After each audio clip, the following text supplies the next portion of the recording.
మిరపను ఆశించే చీడపీడల్లో వైరస్ తెగుళ్లు అత్యంత ప్రమాదకరమైనవి. గత 3-4 ఏళ్లుగా ఈ వైరస్ తెగుళ్ల బెడద వల్ల రైతులు తీవ్రంగా నష్టపోతున్నారు. ప్రస్తుతం చాలా ప్రాంతాల్లో మిరప నుంచి తొలి కాపును తీసుకునేందుకు సిద్ధమవుతున్నారు. ఈ దశలో చాలా ప్రాంతాల్లో మిరప తోటలకు వైరస్ తాకిడి ఎక్కువవడంతో రైతులు తీవ్ర ఆందోళన వ్యక్తం చేస్తున్నారు.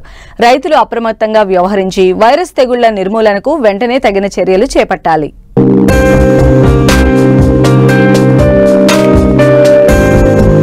వాతావరణ పరిస్థితులు అనుకూలిస్తే మెట్ట సాగులో మిరపను మించిన పంట మరోటి లేదనేది అనాదిగా రైతుల్లో ఉన్న నానుడి. క్షేత్రస్థాయిలో ఇది వాస్తవం కూడా.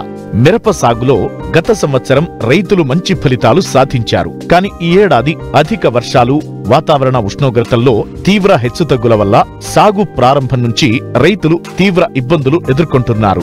ప్రస్తుతం వేసిన పంటలో ఇప్పుడు వైరస్ తెగుళ్ల సమస్య తీవ్ర ఆందోళనకు గురిచేస్తోంది.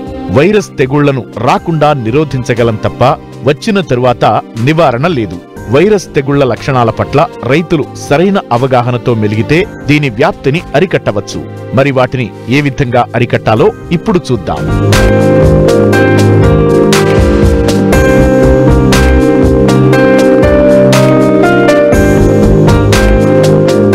బెట్ట పరిస్థితులు, పొడి వాతావరణం ఉన్నప్పుడు వైరస్ తెగుళ్లు సోకి తీవ్రంగా నష్టం చేస్తుంటాయి. అంతేకాదు పంటలో కలుపు మొక్కలు తెగుళ్లకు స్థావరాన్ని కల్పిస్తాయి. ముఖ్యంగా జెమినీ వైరస్, దీనినే ఆకుముడత తెగులు అంటారు. ఇది ఆశించిన మొక్కల ఆకులు చిన్నవిగా మారి పైకి ముడుచుకుని పడవ ఆకారంలో ఉంటాయి. ఈ తెగులు తెల్లదోమ ద్వారా వ్యాపిస్తుంది. దీని నివారణకు గ్రీజు పూసిన పసుపు రంగు అట్టలను పొలంలో అక్కడక్కడా ఉంచితే తెల్లదోమ ఉధృతిని తెలుసుకుని కొంతవరకు నివారించవచ్చు. తెల్లదోమ నివారణకు 5% వేపగింజల కషాయం లేదా ఎసిఫేట్ 1.5 గ్రాములు లేదా ట్రైజోఫాస్ 1.25 మిల్లీలీటర్లు లేదా ఫెన్ప్రోపత్రిన్ 30 EC 0.5 మిల్లీలీటర్లు లేదా స్పైరోమెసిఫిన్ 1 మిల్లీలీటర్ లీటరు నీటికి కలిపి పిచికారీ చెయ్యాలి. కుకుంబర్ మొజాయిక్ వైరస్, ఇది సోకితే మొక్కలు గిడసబారి ఎదుగుదల లోపిస్తుంది. ఆకుల్లో పత్రహరితం కోల్పోయి ఆకారం మారిపోయి కొనలు సాగి కనిపిస్తాయి. పూత కాత ఉండదు.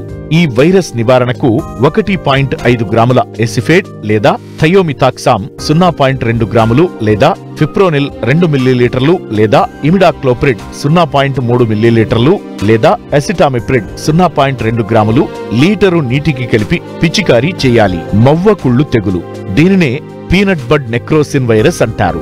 బెట్ట పరిస్థితుల్లో అధిక నత్రజని మోతాదు వలన తామర పురుగుల ఉధృతి ఎక్కువై నీటి ద్వారా ఈ వైరస్ ను మొక్కలకు వ్యాప్తి చేస్తాయి. ఈ తెగులు ఆశించిన మొక్కల చిగుర్లు ఎండిపోతాయి. కాండంపై నల్లని నిర్దిష్ట ఆకారం లేని మచ్చలు ఏర్పడి క్రమేణా చారలుగా మారుతాయి. ఆకులపై వలయాలుగా నెక్రోటిక్ మచ్చలు ఏర్పడి పండుబారి రాలిపోతాయి. ఈ తెగులు తామర పురుగుల ద్వారా వ్యాప్తి చెందుతుంది.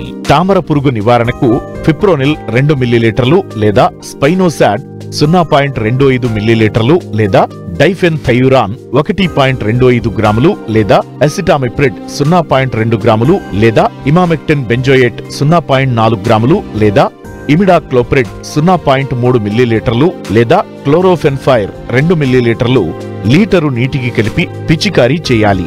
గట్ల మీద వైరస్ క్రిములకు స్థావరాలైన కలుపు మొక్కలు లేకుండా శుభ్రం చేయాలి. పొలం చుట్టూ 2 నుంచి 3 వరుసల సజ్జ, జొన్న లేదా మొక్కజొన్నను రక్షణ పంటలుగా వేసుకోవాలి. సేంద్రియ ఎరువులు వాడి సమతుల్య ఎరువుల యాజమాన్యం పాటించాలి. వైరస్ సోకిన మొక్కలను పీకి కాల్చివేయాలి.